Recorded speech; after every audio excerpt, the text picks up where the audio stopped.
Hello everyone and welcome to the end of February, the beginning of March, depending on when I get this edited and up for y'all.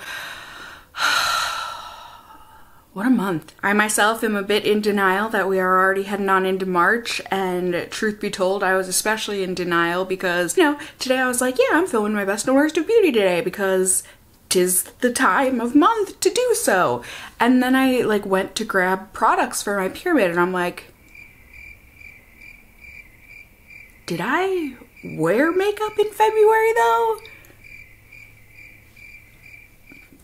I did. I guess it was just a lot more sparse than I can remember, but I do have a 6-product pyramid for y'all here today, and I'm excited to talk about the products with you all, because even though I wasn't using a ton, I actually have found some tried and true favorites and some I never want to use them again not favorites. So let's go ahead and sing the song together and then I can tell you all about them. It's the best and worst of beauty, whether good or bad, here's the down and dirty. So first off, for me, bottom of the pyramid, I had no questions about what was going to go on the bottom of my pyramid, and if you watch all of my videos, you probably could have guessed that this was going to be at least somewhere around here this month, and it is this guy. This is the L'Oreal Infallible Up to 24-Hour Fresh Wear Foundation in a powder. I did a whole TikTok made me buy it on this because this has been going virally well received on TikTok, basically. I personally don't get it. It's a powder foundation. I think a lot of the hype has to do with the fact that a lot of the people that I think are loving this are new to makeup in general, because TikTok is technically for the younger folks out there. And it can be very surprising the first time that you try out a powder foundation and you see that they actually can provide some pretty good coverage. This does do that. When you first swipe it on, it gives you a decent amount of coverage. I would say medium coverage. This does promise that you can get full matte coverage. It says right on there. I don't think you can get it to full coverage because in order to get it to full coverage, you're supposed to use this wet. I personally couldn't use it wet because it goes on disgustingly when you use it wet, at least in my experience. Just patchy, really dark, darker than the color is supposed to be, but then it never dries and becomes its true color again. I thought this was a mess on my oily skin. I could get it to look okay when I first applied it, but it just looked kind of dry and cakey, and throughout the day it does not mix with oils well at all. If you have oily skin, it breaks down really badly, it wipes off really badly. I do like the compact. It is nice and slim. It's got the mirror and the sponge in there and everything. Would fit in your purse really well, but overall I would never use this again. I've been using it as a little makeup palette, as you can see, but yeah, no, that's going in the garbage. And now, next on the bottom of the pyramid here is a product that I guess I didn't have any kinds of hopes and dreams for. Unlike TikTok hyping up that powder foundation, I had no preconceived notions about this because I didn't know this product existed. Oops. But behold, the power of BoxyCharm introducing me to new makeup products. This is the Alamar Cosmetics Pero, I'm pronouncing this so poorly. I do not speak Spanish. I think this is Spanish anyways. Is it supposed to be Pero Primero Primer? I'm so sorry. It's a long wear sticky pigment base, and I think that's where my problem with this comes in. Now, I do like that it provides a little bit of color correction on my lids. It's got that pigment to it, and I do like that it has tack to it because it does definitely help for pigments and shadows to stick on top of that and wear well throughout the day. Unfortunately, it's too sticky for me. I don't like how tacky it is. It really feels like you're putting some kind of a glue on your eyelids, and then it just kind of makes it hard to buff out powder eyeshadows on top of because the stickiness never really goes away. And overall, I just personally, I don't know, I thought about keeping this maybe for a glitter primer, but I just didn't like it overall. It was fine. It's just not for me. Now next up on the bottom of the pyramid, this might surprise y'all, and some of y'all, you might not know this exists because this video did quite poorly on my this is not your fault. When I talk about like video performance, I feel bad because apparently people take that personally, like, oh, so you're blaming me for not watching your video? No, not at all. It totally helps me to gauge people's interest in a video. And while I was very excited about Maven Beauty, apparently the world was not. That video did so poorly on my channel, which is totally fine, as I said. And it's especially fine because maybe it prevented a few people from going out and purchasing a product that I initially thought I really liked, which I should backtrack a little bit in that I did initially really like it, and I still do like it. It just, I've found some problems here with the Maven Beauty waterproof liquid eyeliner. Now I just grabbed these two because they've been my favorites and the ones I've been using. I've got the black and the 24K colors here, and I really liked these initially because I thought the packaging was really innovative in that you have to like pierce the thing and let the product come through and stuff. I thought it was innovative in that, okay, cool, it makes it so that the product doesn't dry up. Well, it almost works too well. Because like this stuff will come pouring out. It's like I do 1 or 2 clicks to get more product and it's just I don't like my liquid eyeliner to go in fact, I don't know that there are any things in life that I enjoy going maybe like a cheese fondue fountain or a chocolate fondue fountain, but I would rather that goes like rather than regardless. I love that these are vegan. I love that this is a super opaque black. It's beautiful when you get it to go on well without ing out. It really does. It's very easy to draw on. My main problem is that it comes out too much. And it really has the problem where is it feathering? Is that what it's called? When something is really watery and inky, it'll like seep into the little cracks of your skin outside of where you drew it. Does that make sense? So I don't like that. I really have only had the problem with the with the black one.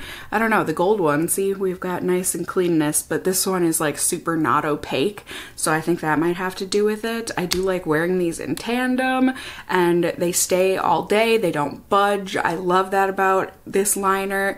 It's super black and I want to love this because like I said, everything else is good about this.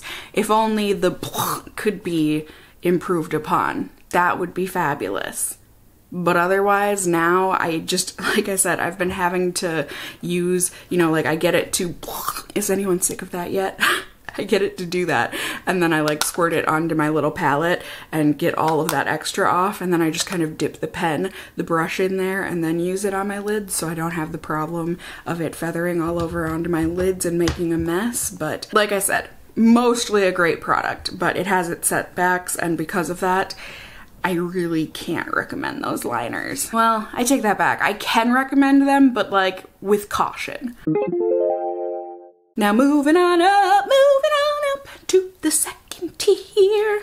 I've got a tandem product here, which now that I think about it, I probably should have separated these because I like one a lot more than the other, but I've been using them in tandem, so like, I don't know, and they match, so like, listen.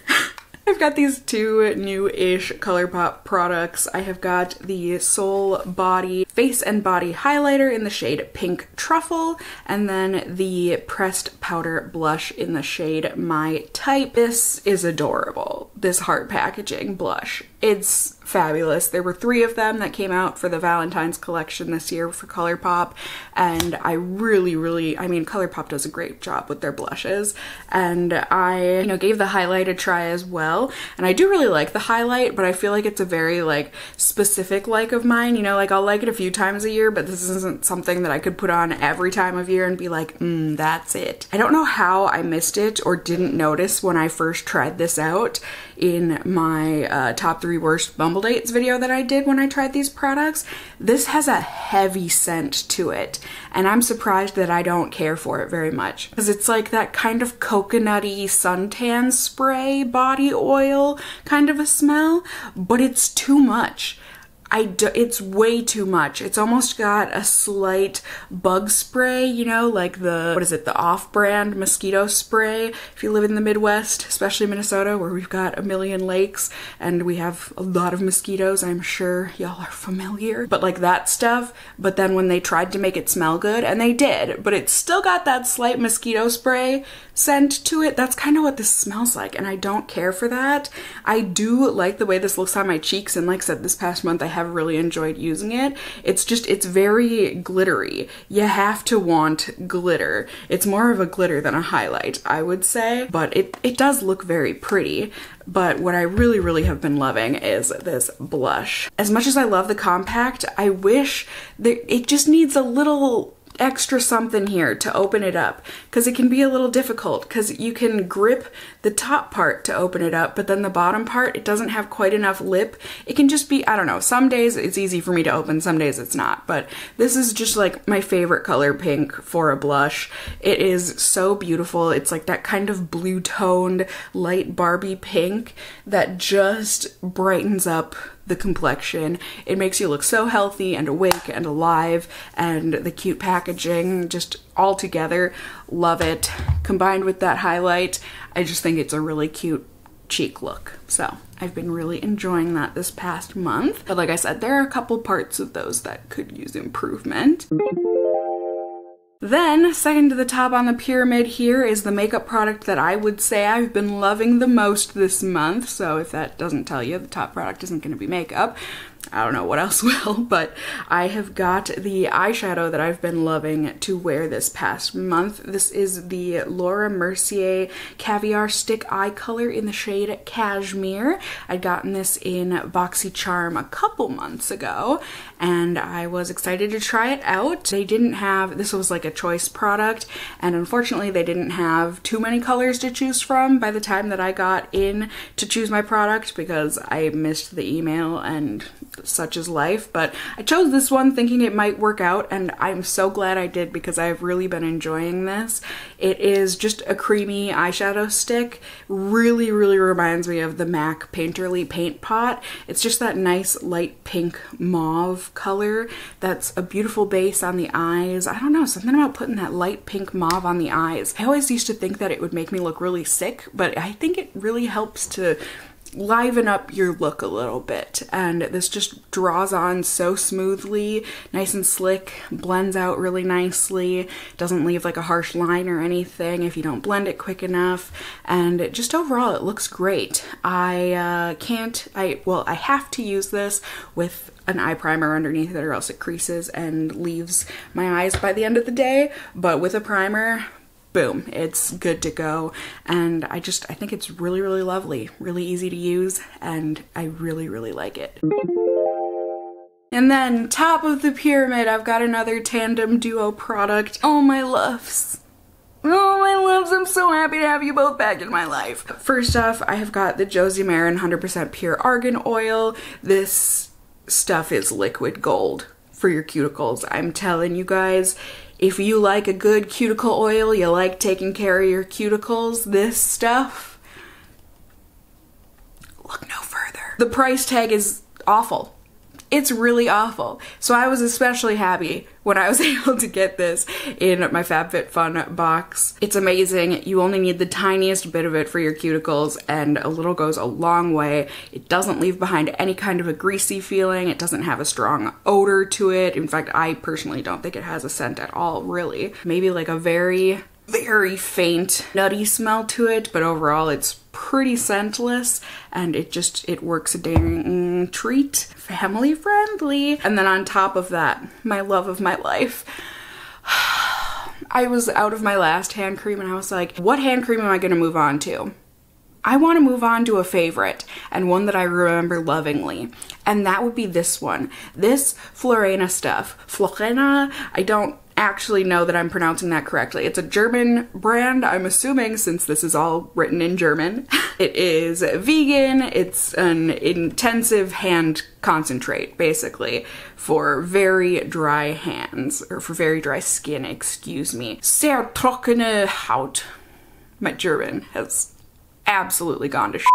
But it's got shea butter and argan oil in it, and I just adore this stuff. I got it off of Amazon because I don't know where else to get it here in the States. I love the smell. It is just, I don't know, it's like a mature but still kind of like flirty and young, floral but like with freshness to it. I really don't know how to describe the scent of this, but something about it is magical and fantastic to me. It doesn't leave behind any kind of an oiliness or residue. Somehow my brain tried to combine those. I don't know why. Someone is texting me saying, Cassie, yeah, don't ever try and combine those words again. I won't, I promise. It was my brain's fault. But yeah, that combo is just a darn treat. Using that before bed each night, I absolutely love it. Keeps my hands and my cuticles all nice and moisturized and delightful feeling. And as I said, it's just a darn treat. What a power couple. Mr. like $100 and Mrs. like $6. Hey, opposites attract, and that's a beautiful pair. So yeah, that's gonna do it for my best and worst of beauty for the month of February 2021. I hope you guys enjoyed it, even though it was a smaller pyramid this month.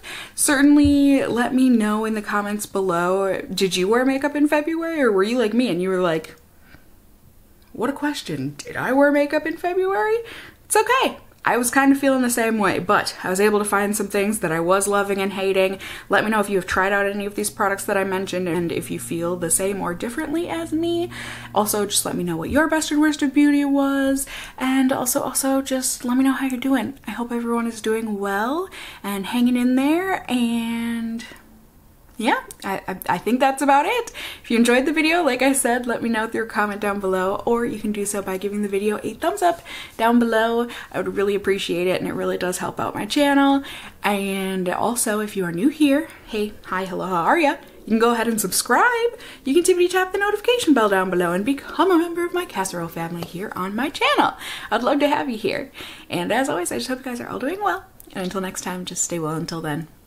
Bye!